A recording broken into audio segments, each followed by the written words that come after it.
నల్గొండ జిల్లా చిట్యాల మండలం వనిపాకాల గ్రామ పరిధిలో ఆర్మీ హెలికాప్టర్ అత్యవసరంగా ల్యాండ్ అయింది. ఇండియన్ ఎయిర్ ఫోర్స్కు చెందిన హెలికాప్టర్ జైపూర్ నుంచి వెళ్లి విజయవాడలో వరద సహాయక చర్యల్లో పాల్గొంది. అయితే తిరిగి జైపూర్కు వెళ్తుండగా సాంకేతిక సమస్య ఏర్పడినట్లు తెలుస్తోంది. దీంతో వనిపాకల గ్రామ శివారులో వ్యవసాయ పొలంలో అత్యవసరంగా ల్యాండ్ చేశారు. ఎలాంటి ప్రమాదం జరగకపోవడంతో అంతా ఊపిరి పీల్చుకున్నారు. హెలికాప్టర్ ఎమర్జెన్సీ ల్యాండింగ్ కు సంబంధించి అధికారులకు సమాచారం అందడంతో స్థానిక పోలీసులు ఘటనా స్థలానికి చేరుకున్నారు. వివరాలు తెలుసుకునే ప్రయత్నం చేస్తున్నారు. అయితే వ్యవసాయ పొలంలో హెలికాప్టర్ ల్యాండ్ అనే విషయం తెలుసుకుని పరిసర గ్రామాల ప్రజలు అక్కడికి చేరుకుంటున్నారు.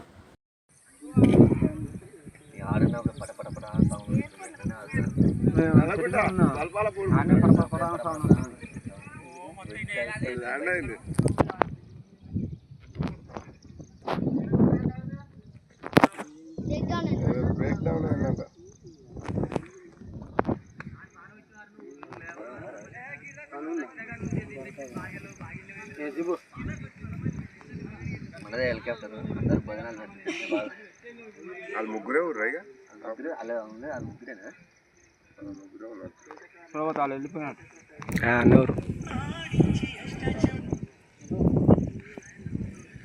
ఫస్ట్ రెండు కావచ్చు ల్యాండ్ ఒకటే అయిందా రెండు తిరిగినా సర్ద సైడ్ ఒకటైతే దిగి లేచిపోయింది. అయితే అది మళ్ళీ వెళ్ళిపోయినట్టుంది. అయ్యా హమాల్ పనులు గిట్టే చేరుకురుగా చిట్టాలు